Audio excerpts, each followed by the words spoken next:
안녕하세요. 오늘 이 시간에는 치매 어르신들의 남아있는 능력 찾기에 대해서 알아보도록 하겠습니다.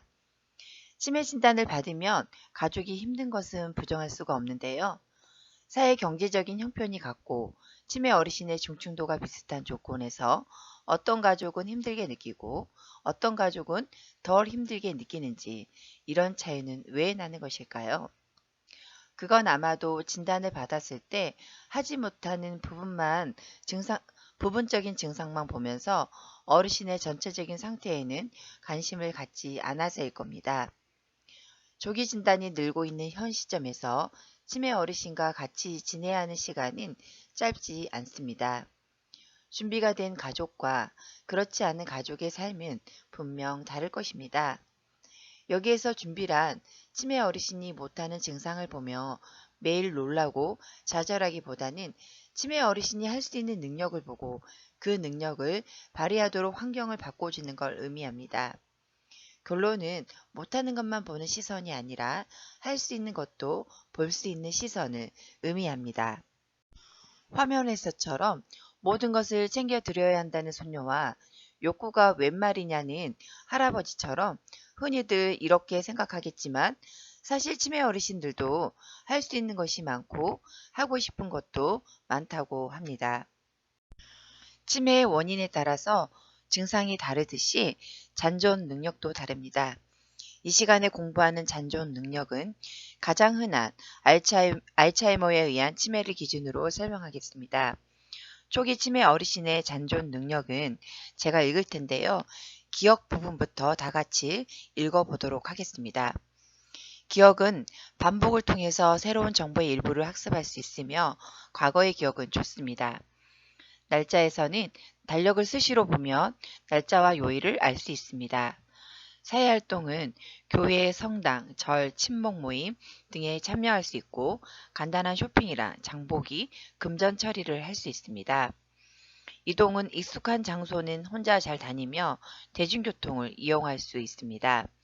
집안일이나 몸치장에서는 익숙한 집안일이나 요리를 할 수 있으며 씻고, 입고, 단장하는 것을 할 수 있습니다. 집중력, 판단력은 친근한 주제로 토론할 수 있으며 투약이나 가전제품 사용을 혼자 할 수 있습니다. 문제가 발생했을 때 도움을 요청할 수도 있습니다.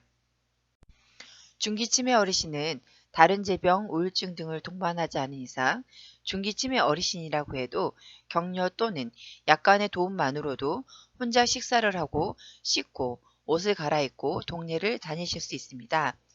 다음은 중기치매 어르신의 잔존 능력에 대해서 읽어보도록 하겠습니다. 기억에서는 과거의 특별한 사건이나 자신에 관한 고유한 기억들을 할 수 있으며 날짜는 계절이나 날씨에 대해서 알 수 있습니다. 사회활동에서는 습관적으로 해오던 활동들은 지시도움과 격려를 통해서 할 수 있으며 이동은 그림이나 눈에 띄는 글로 안내 표지를 두면 익숙한 장소는 혼자 다닐 수 있습니다. 집안일이나 몸치장에서는 옷을 개거나 마늘 까기 등의 부분적인 단순 활동을 할 수 있으며 옷을 꺼내어 눈앞에 보이게 하면 혼자 입을 수도 있고 간단한 단장도 가능합니다. 집중력과 판단력에서는 계속 하세요라고 격려하면 단순한 활동에 좀 더 집중할 수 있으며 표현하고 싶은 단어나 말을 건네어 도와주면 대화를 이어나갈 수도 있습니다. 치매 어르신을 이해하고 다양한 활동을 계획하려면 일상생활 능력을 알아야 합니다. 화면에 보이는 표는 후기 치매 어르신에게는 적용하기는 어렵지만 초기, 중기 어르신에게 이용할 수 있는 도구적 일상생활 능력 평가입니다. 10가지 활동이 적혀 있고 각 활동을 4개의 수준 중 가장 가까운 것에 표시하도록 되어 있습니다. 이 도구를 이용하여 여러분의 가족이 무엇을 할 수 있는지에 생각해 보시면 될 것 같습니다. 점수를 내는 방법이 있지만 직접 전달에 필요한 관계로 대면 수업 때 설명해 드리도록 하겠습니다. 각 항목별로 할 수 있는 게 어느 정도인지 체크 후 어르신의 변화를 평가하는데 간단하게 사용해 보셔도 될 것 같습니다. 점수 자체의 의미보다도 시간의 흐름에 따라서 점수가 유지되는지에 대한 관심을 가지고 꾸준히 어르신의 활동 종류와 능력, 변화를 살펴보는 도구로 활용하시면 될 것 같습니다. 전화 사용 정도, 가전제품 사용, 금전관리, 소지품 관리를 체크해 보십시오. 투약관리, 가사관리, 식사준비도 체크해 보시면 도움이 될 것 같습니다. 뇌의 기능에 의해 사람에게는 다양한 욕구가 있습니다. 뇌 기능이 완전히 소실되면 욕구도 소실될 것이고, 이렇게 된다면 상태는 중증에 해당되겠지요. 뇌의 기능이 변함에 따라서 욕구가 변할 수는 있어도 중증이 아닌 이상 치매 어르신에게 인간의 욕구가 사라지는 것은 아닙니다. 뇌 기능이 저하될수록 아이 같은 욕구를 보이게 되고 욕구를 참는 것이 점점 어려워질 수 있습니다. 아이들은 자신이 무엇인지 모르는 경우도 있고 욕구를 충족시키는 방법을 모를 수도 있습니다. 치매 어르신도 마찬가지입니다. 화면처럼 여러 가지 신체적 욕구가 있습니다. 식사, 수면, 배설, 성욕 등의 생리적 욕구뿐만이 아니라 편하게 있고 싶고 자기 마음대로 다니고 싶은 욕구, 쾌적하고 상쾌하기를 바라는 욕구 등 모두 치매 어르신도 가지고 있는 욕구입니다. 뇌 손상에 의해서 수면 욕구가 늘어날 수도 있고 줄어들 수도 있습니다. 욕구가 정상적이더라도 표현하지 못하는 문제가 있기도 합니다.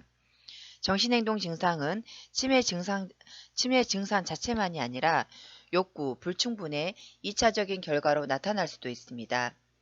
정신행동 증상이 치매 어르신에게 다양한 욕구가 있다는 반증이기도 합니다.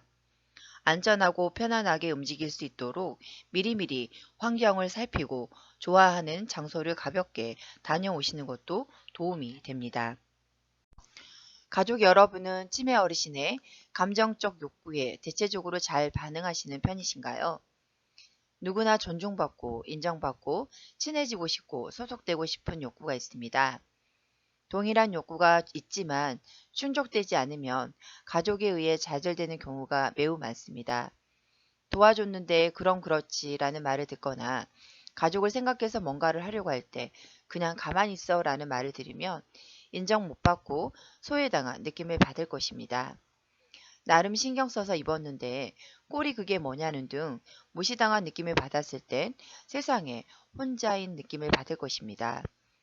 그럴 때마다 가족을 위해 살아온 인생에 대한 회의감과 억울함이 북받쳐 올라와서 비난과 짜증을 퍼부을 수도 있고 반복된 좌절감으로 우울증에 빠질 수도 있습니다.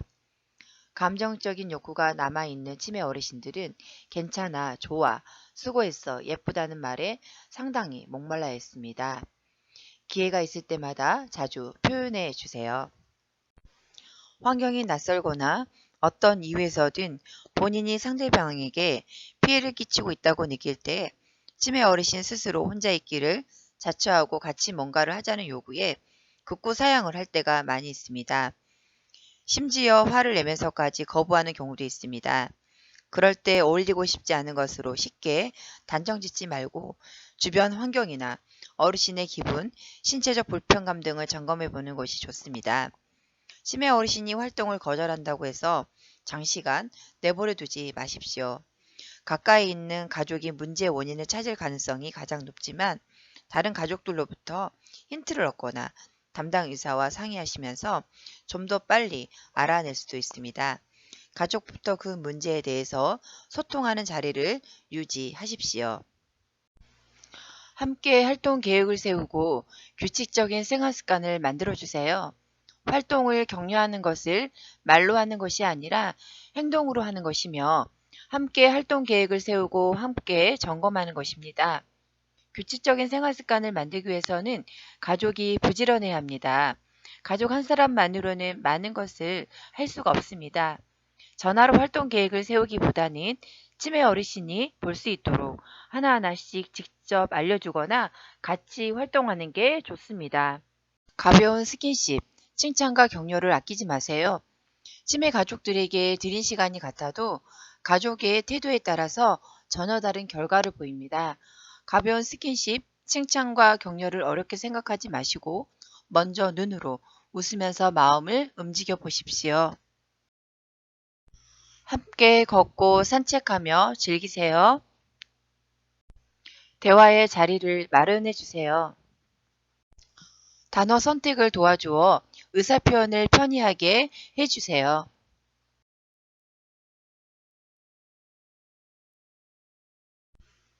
힌트를 주어서 스스로 하게 해주세요. 옷을 잘 못 입을 때 그냥 벗으라고 하는 것이 아니라 다른 옷으로 대체물을 보여주면서 벗고 이거 입을래요? 그냥 벗을래요? 이렇게 물어보는 것이 앞서 우리가 배운 의사소통의 기술입니다. 수준에 맞는 작은 일거리를 만들어 주세요. 미리미리 할 만한 수준을 가늠해서 무료하지 않게 소일거리를 주시는 게 좋습니다. 메모나 그림을 이용해서 혼란을 줄여주세요. 예를 들어 화장실 표시를 문에다 크게 대변 모양 그림을 붙여준다거나 변기 모양을 붙여주면 훨씬 더 이해하기 쉽습니다. 관련이 있는 상황과 장소에서 이야기해 주세요. 가령 화장실 변기물을 자꾸 잊어버리고 내리지 않을 때는 식탁에서 이야기하지 마시고 화장실에서 나오기 전에 달려가 어머니 물 내리세요 라고 해주시면 조금 더 기억을 하는데 도움이 됩니다. 다치지 않고 겁먹지 않도록 안전한 환경을 만들어 주세요. 치매 어르신이 움직이고 싶을 때 안전하게 다닐 수 있으려면 너무 어두워서는 안 되고 바닥이 미끄러워도 안 됩니다. 눈에 잘 띄는 색을 이용해서 방문이 잘 보일 수 있게 하고 적절한 조명을 배치하는 것이 필요합니다. 다양한 활동을 통해서 손과 발, 두뇌를 사용하게 도와주세요. 손과 발, 두뇌를 자극하는 활동을 규칙적으로 할 수 있도록 격려하고 함께 해주십시오. 가족이 함께 할 수 있는 활동을 해 보십시오. 잃어버린 기능보다 남아있는 기능과 욕구에 관심을 가지십시오. 다양한 활동을 할 수 있습니다. 치매 어르신 능력에 맞게 기대하고 존중해 주십시오. 누구든 인정받지 못하면 살아갈 수 없습니다. 치매 어르신도 마찬가지입니다. 다음 시간에는 마지막 회기인 8회기입니다. 치매 어르신을 돌보는 가족이 기억할 것을 정리하여 전달하고 생각과 마음을 움직이는 스트레스 대처법에 대해서 알아보도록 하겠습니다. 경청해 주셔서 감사합니다.